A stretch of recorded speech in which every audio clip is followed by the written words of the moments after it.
and I wanted to bring up how this movie came into existence. Originally, while they were debating what direction Halloween 7 would go, Jamie Lee Curtis, John Carpenter, and Deborah Hill approached the dual creative teams, the Accads and the Weinsteins, about doing H2O. The trio would make a united front for the 20th anniversary. All had agreed to return. John Carpenter was actually set to write and direct this film. A lot of people think it was just like, you know, in theory, but no, he totally agreed to do it. And then when it came down to sign off and it came to money, here we go again. He thought that he was owed money from the past Halloween movies. So to write and direct this movie, not only did he want $10 million back in 1997, which is nuts. Sorry, it's just bananas. Yeah. He also wanted a guaranteed next picture, so he wanted to do the sequel to Halloween H2O. And given how Halloween H2O was going to go, um, or how it did go, we must think that maybe Carpenter wasn't on board with killing Michael. Either way, he wanted $10 million, and he got laughed out of the room, and that didn't happen at all. And the final budget for this movie was still pretty high for a Halloween movie. $17 million doesn't include marketing, but when you consider John Carpenter wanted $10 million, you would have done a lot less with this movie. Not to mention, they actually expanded the budget for this movie compared to what it was originally supposed to be. So Carpenter just kind of shot himself in the foot there, like he'd done in the past, and it's unfortunate because if that doesn't happen, we're probably talking about a John Carpenter, Deborah Hill, Jamie Lee Curtis Halloween H2O movie. Just imagine that. Just think about that. What if Carpenter came back? What if there was negotiations and they kind of talked him down and then got him on board for this? Like, what would we have gotten?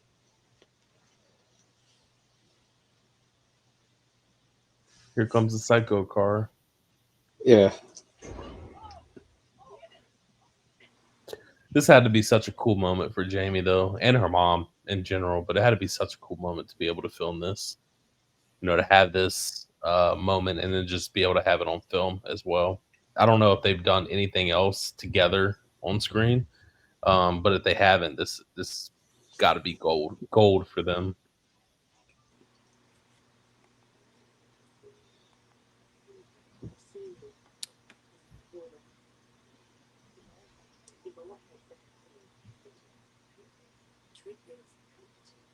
I think they fit the Psycho score in the background too. A little bit of the.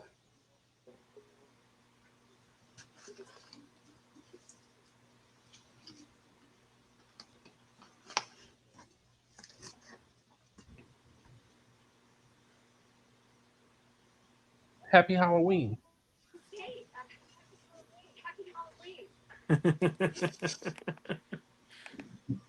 She's like, shit, thanks.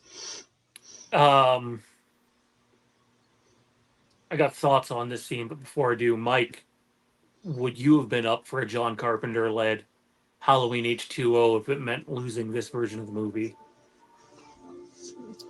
I guess it all depends on what that means. I love this movie. I'm a big fan of this movie, and I love it each time I watch it. So it's hard for me to know if what that would look like or how much of it would change. It's hard to do that with a movie that you really enjoy.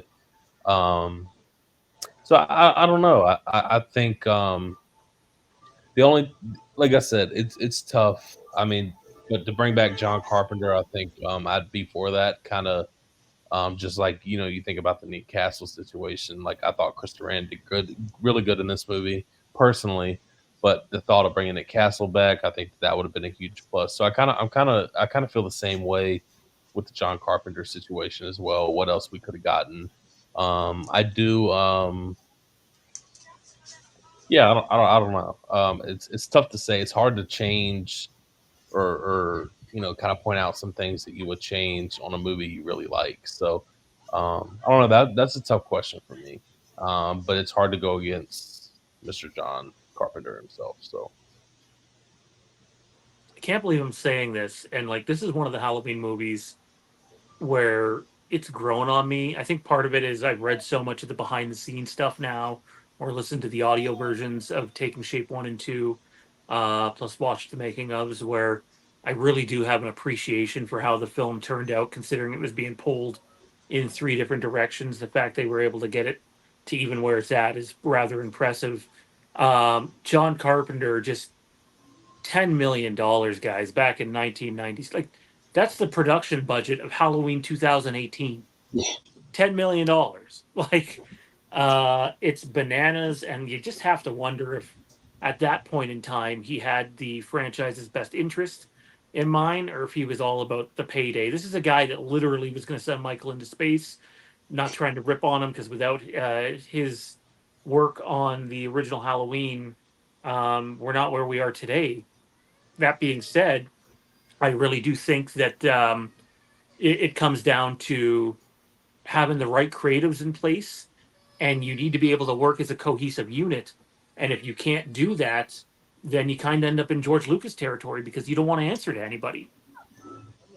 Yeah, I get that, and I kind of feel like bringing John Carpenter on, with his outrageous $10 million, request. I think it would have just caused even more feud than what was already on, already that what was had. So maybe we would have got a worse film, and it's hard to put, to say that or put that in perspective because it's John Carpenter. But it kind of sounds like he was pretty greedy and didn't really care in general back then. So I don't know. That's actually a very good question. Being able, knowing the behind the scenes stuff, because again, it's hard to say no to bringing John Carpenter on, because in your mind you would think, yeah, it would be a great film, but you also got to think about when he made that $10 million request, is he really in it for the purity of the Halloween mystique or franchise, or is he just in it for the money?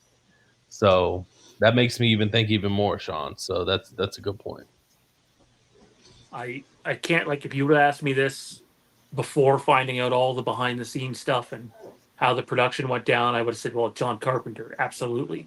But then you realize where everybody's head was at and what the options were. I got to be honest, I'm glad he didn't get it, because I don't know if he would have done what was best. He clearly was more So worried about his payday than creativity. real quick, I don't know people that know this, but as you just see, she stepped down on a ledge coming out of that. That's actually a covered pool. This scene where she's walking is Oh, right. actually the exact same place in Scream 3 where Mhm. Sidney Prescott walks up by the pool. So same place was used in Scream 3 as right here. K&B And I, mask. and I Mhm. think that such a sick scene right here, because we see her go through this throughout the movie, closing her eyes, open her eyes, and he's usually gone when she does that, and he's not here. I think it's cool how they pulled out of that. Do we think he was actually there?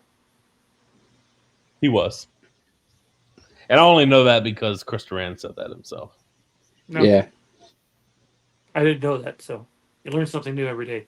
Let us know down in the chat, though, whether you're live or watching after the fact, if you would have preferred a John Carpenter version of this movie, knowing that John Carpenter was going to take up somewhere in the neighborhood of 60 to 65% of the budget for the movie just for him to write and direct, or if you would have rather the movie that we ended up getting. Share your thoughts down below.